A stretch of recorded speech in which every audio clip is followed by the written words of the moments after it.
பிதாவே, ஆமென். ஹல்லேலூயா, ஹல்லேலூயா, ஹல்லேலூயா. எல்லாரும் அப்படியே உட்காருவோம்.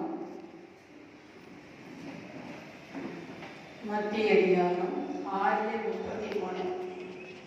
மத்திய அதிகாரம் யாராவது படிக்க முடிஞ்சா படிங்க. மத்திய அதிகாரம் 6:33.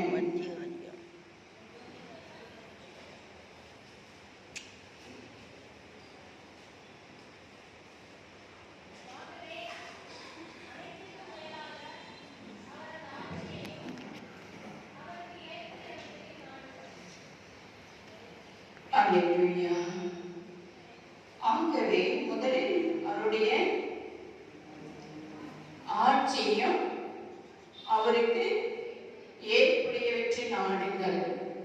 முதல்ல என்ன அரசை நம்ம நாடணும்? ஆண்டருடைய அரசை நாடணும். அப்பொழுதுதான் தேவன் நமக்கு தேவையான நிறைவுகளை ஆண்டவர் தருவார். முதல்ல அவருடைய அரசை தேடுகிற பிள்ளைகள் எல்லாம் அவங்களுக்கு என்ன தேவையோ அது நிறைவாக கொடுக்கப்படும். ஆண்டவர் அப்படியாக ஆசீர்வதிக்கின்றார். நீங்க அவர் அரசை தேடி வந்திருக்கிறீங்க.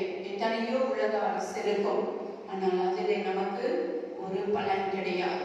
நம்ம ஆண்டவருடைய அரசை தேடும் பொழுதுதான் நமக்கு நிறைவான பலன் கிடைக்கும். அல்லேலூயா, அல்லேலூயா. ஆண்டவருடைய அரசு அப்படின்னா எவ்வளவு ஆர்வத்தோடு நீங்க இந்த இடத்துல வந்திருக்கிறீங்க. தேவன் உங்களை ஆசீர்வதிப்பார்.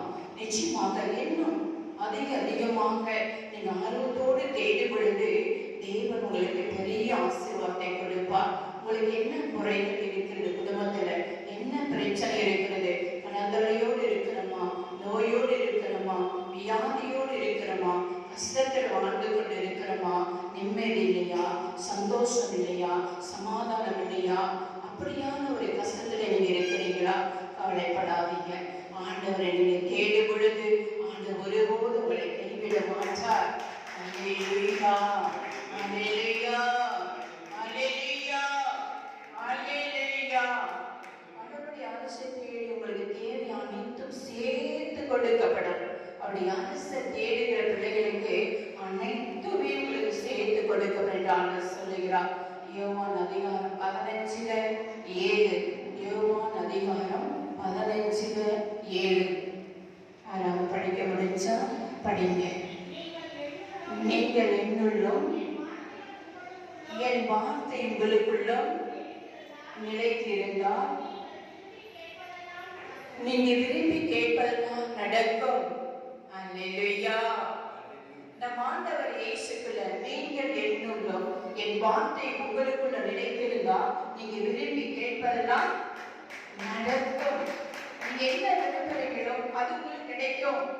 அழகாக இன்றைய காலையில நம்முடைய பாடல், நம்முடைய பங்கு தந்தை எப்படியாக குழந்தைகள் அந்த இரு வசனத்தை கற்றுக் கொடுத்து அழகா சொன்னாங்க. அது ரொம்ப சந்தோஷம். அவனுடைய மனசுக்குள்ள அந்த வசனம் எழுதப்பட்டு இருக்கு.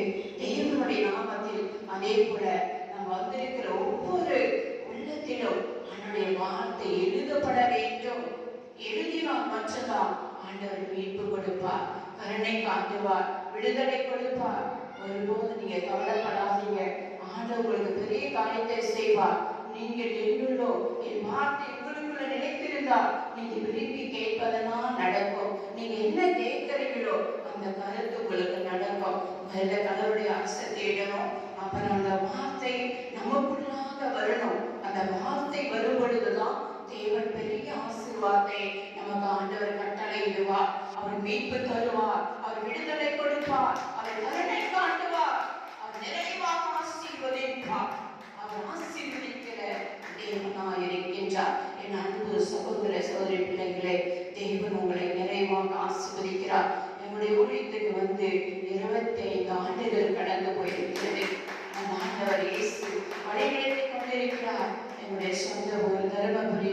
நாங்கள் குமாரப்படை மக்களை நாங்கள் இருக்கின்றோம். ஆண்டவர் எங்கள் வழிநடத்தி கொண்டு வருகின்றார். எல்லா ஊர்களுக்கும் நாங்கள் மலேசியா, சிங்கப்பூர் எல்லா நாடுகளுக்கும் நாங்கள் சென்று வந்தோம். தேவன் எங்கள் எப்படியாக பயன்படுத்தினார், நிறைவாக ஆசீர்வதித்தார். உடைய ஆண்டவர் இந்நாளில நீங்க ஆண்டவருடைய அரசை அவளோடு உங்களுக்கு பெரிய ஆசீர்வாதத்தை ஆண்டவங்களுக்கு கொடுக்க போகின்றார். நீங்க எதை குறித்து கவலைப்படாதீங்க. தேவன் பெரிய காரியத்தை உங்களுக்கு வச்சிருக்கின்றார். அவர் நிறைவுள்ளவராக இருக்கின்றார். அவர் ஆசீர்வதிக்கிற தேவனாக இருக்கின்றார். அவர் நமக்கு மீட்பு கொடுக்கிற தந்தையாக இருக்கின்றார். இதோ நம் ஆண்டவர் இயேசுவின் திருப்பாடல் 55:22, திருப்பாடல் 55:22.